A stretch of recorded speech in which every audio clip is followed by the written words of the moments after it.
የእግዚአብሔርን ጥሪ ልናስተላልፍላችሁ እንወዳለን። ምናልባት ከዚህ ጌታ ጋር ያልታረቃችሁ ኢየሱስ ክርስቶስን እንደ ግል አዳኝ አድርጋችሁ ያልተቀበላችሁ ሕይወት ቀልድ አይደለችም። ሕይወት ሲሪየስ ነች። ሕይወት ብለን የምንላት ደግሞ በዚች ምድር ላይ የምንኖራትን እችን ጥቂቷን 80 ዓመት አይደለም። 80 መቶ ዓመት ይህን ያህል ካሳሰበን ሁላችንም በየስራችን ተጠምደናል። እየነገድን ነው፣ እየሮጥን ነው፣ እየተሯሯጥን ነው። ለምንድን ነው? እዚህ ምድር ላይ የምንበላውን ነገር ማግኘት ስለምኖርብን ነው። ይሄ አጭሩ ሕይወት ይህን ያህል የሚያንገበግበው ከሆነ ይህን ያህል የሚያሳስበው ከሆነ ዘላለም ሊያሳስበን ይገባል። ዘላለም ሊያሳስበን ይገባል። ዘላለም ማለት 100 ዓመት ማለት አይደለም።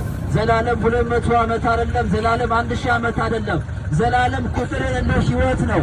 እቺ አጭሯ ሕይወት ይህን ያህል አንገብግባን፣ ይህን ያህል አሳስባን ብዙ ዋጋ የምንከፍል ከሆነ ብዙ በዝናብ በብርድ በፀሐይ ብዙ ዋጋ እየከፈልን ለዚች ሕይወት ይህች ምድር ላይ ያለችን ሕይወት የተሻለች ለማድረግ ዋጋ የምንከፍል ከሆነ ነገር ግን ቁጥር አልባውን ቁጥር የሌለውን ዘላለም የተባለውን የዘላለምን ሕይወት ሰኪው ማድረግ የምንችለው ጤና ማድረግ የምንችለው በአንድ መንገድ ብቻ ነው። ይኸውም በተገለጠው ሕይወት እውነት መንገድ በሆነው በኢየሱስ ክርስቶስ በማመን ነው።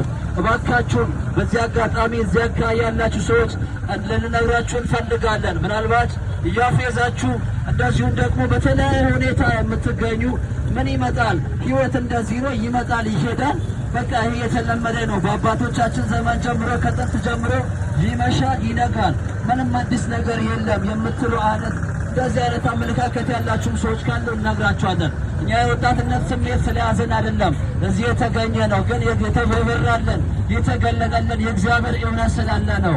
ይሄ ደግሞ ውሸት አይደለም፣ እውነት ነው። ሁሉም አንድ ቀን ያልፋል። ሁሉም ያልፋል፣ ይሄዳል። እንደ ቀልድ ነው የሚሄደው። ሌላው ባያልፍ እኛ እናልፋለን። ሁኔታው እንኳን እንደዚህ ጸንቶ የሚሆን አይምሰላችሁ። ነገር ግን የእግዚአብሔርን ቃል እንደሰማን የእግዚአብሔር ቃል እውነት እንደተገለጠልን ኢየሱስ ክርስቶስን እማናምን ከሆነ ኢየሱስ ክርስቶስን ሳናምን ከኢየሱስ ጋር ሳንታረቅ ድንገት ነገሮች ቢያጠፉ ቢሆን ነገሮች ቢያበቁ ቢሆን ዓለም ቢያልፍ እኛ ብናልፍ በኋላ የዘላለም ሕይወት እናጣለን ማለት ነው። ስለዚህ እባካችሁ በተለይ አጋጣሚ እዚያ አካባቢ የተገኛችሁ ደጋግመን እንላለን ኢየሱስ ክርስቶስን ቀን ሳለ መጽሐፍ ቅዱስ ሲናገር ቀን ሳለ የላከኝን ሥራ ሊፈጽም ይገባኛል ብሏል ኢየሱስ ክርስቶስ። ይህ ማለት ምን ማለት ነው? ሁሉ ነገር እንደዚህ አይቀጥልም። ምሕረት ማብቂያ ጊዜ አለው። ምሕረት ማብቂያ ጊዜ